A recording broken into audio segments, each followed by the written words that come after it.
In this lesson, we're gonna cover another very popular method of dropshipping, and this one has been kind of on the rise in recent years, and is called the single product store.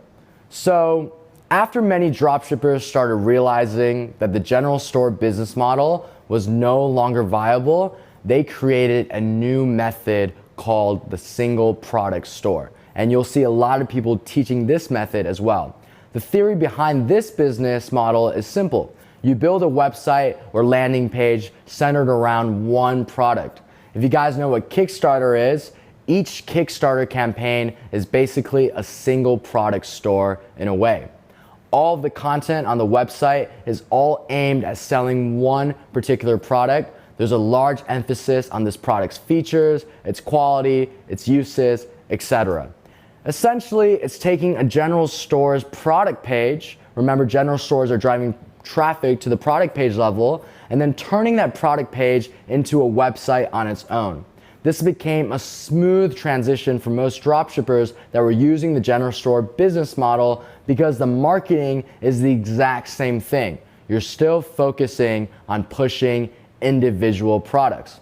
Now, a big advantage of the single product store compared to the general store is that the customer experience is a lot more professional once you get to the website level.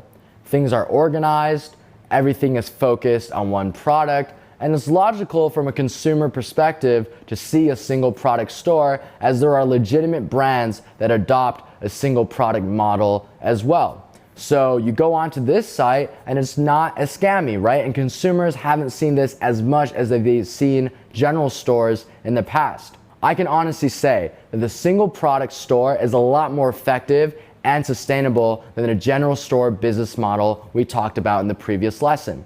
In fact, I know of a lot of individuals that are successful with single product stores that are able to do well for themselves, but it's still not the most effective approach, and definitely not an approach to generate $20 million in a single year unless you start out with a massive team behind you. So let me tell you what I mean by going over the flaws of a single product store. Flaw number one, it is a never-ending cycle of finding new viral products as soon as your current one expires. We discussed the same flaw when it comes to general stores, and this is still the same thing, right? Remember, we're trying to build something that is going to be sustainable and become true passive income, which means income you earn without being directly involved every single day. Let's say you decide to create a single product store and it ends up becoming successful. That's great, and congratulations. But what will inevitably happen is that competitors will catch on to your product and also begin selling it too. We talked about all these different ways competitors can find out about viral products. Consumers will also see a bunch of single product stores that are selling the same thing, and there you go. Your product has lost its luster. Then you have to invest time into making a new single product store centered around a new product. This also means that whatever money you made from a single product store the first time, you always have to save a portion of for testing and developing another single product store. In this case, you have to make a new website for every new product because it's not a general store. There's never a situation where you truly have passive income unless you are willing to risk a situation where your current single product store dies and you just have no way of making money, and this happens to a lot of people. Flaw number two, there is no incentive to build infrastructure just like the general store. Because your single product store is a ticking time bomb, meaning you never really know when it'll die, there's really no incentive to invest in branding your products, getting custom packaging, improving product quality, or getting faster logistics. All things I teach you how to do in this course. If you spend money and time doing these things only to realize a month later your product has expired because competitors have crowded it out, that would really suck. As a result, the single product store can't really satisfy customers, Facebook, and payment processors. We already covered why this is a terrible situation, making them angry.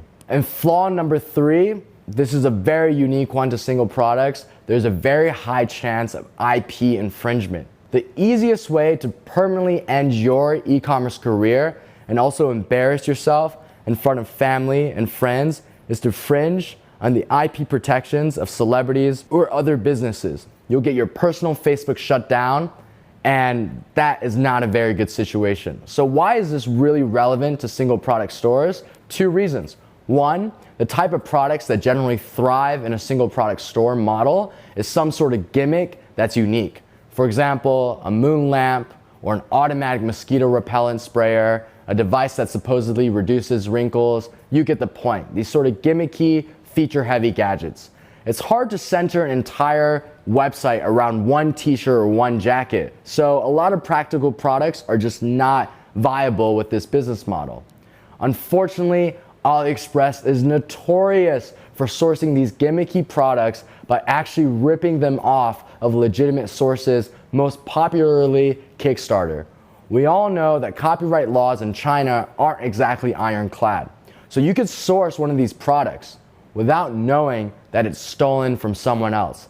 I've had friends within the space with good intentions that got their personal Facebook accounts banned and even faced legal actions because they pushed a product that they didn't know they were not allowed to push.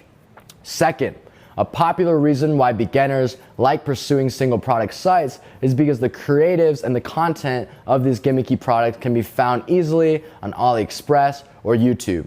Usually these creatives are really good too. Free ads made for you? That sounds like a great idea, right?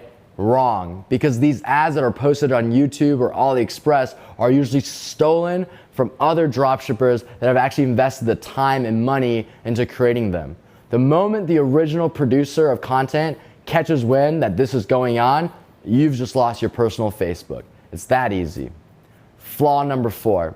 The types of creative that tend to work are usually high production creatives. What's the best way to sell something that is gimmicky, feature heavy, and innovative? Obviously, a video that effectively showcases all of the product's features. Most of the successful players in the single product space, whether they're big dropshippers or legitimate brands, they all invest a bunch of money into videos. And if you're just getting started, you can't just steal their video. So you're gonna either have to learn some videography and editing skills or pony up to thousands of dollars for an effective shoot that demonstrates the features of your gimmicky product. So how can you sell something like an automatic mosquito sprayer without a video? Just an image and text describing what it is isn't exactly engaging for the customer, especially when other people are investing money into all these high production ads. Even if you did decide to spend a lot of money and time to make a video, guess what happens? Idiots that haven't learned from me will see your video and steal it. Then now you have to spend a significant portion of your time each and every day trying to police for violators of copyright infringement because you don't want other people free riding off of a video you invested money to create. Most of my friends that pursue the single product business model are usually spending a lot of their times either directing new video shoots, editing these videos, or policing Facebook with different tools trying to catch IP violators. Again, that doesn't sound like passive, fun, sustainable income to me.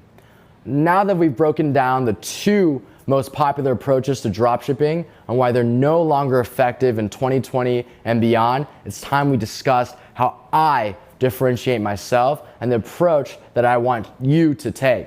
Hope you're jumping up and down with excitement because it's time for the next lesson where I debut my unique approach to dropshipping.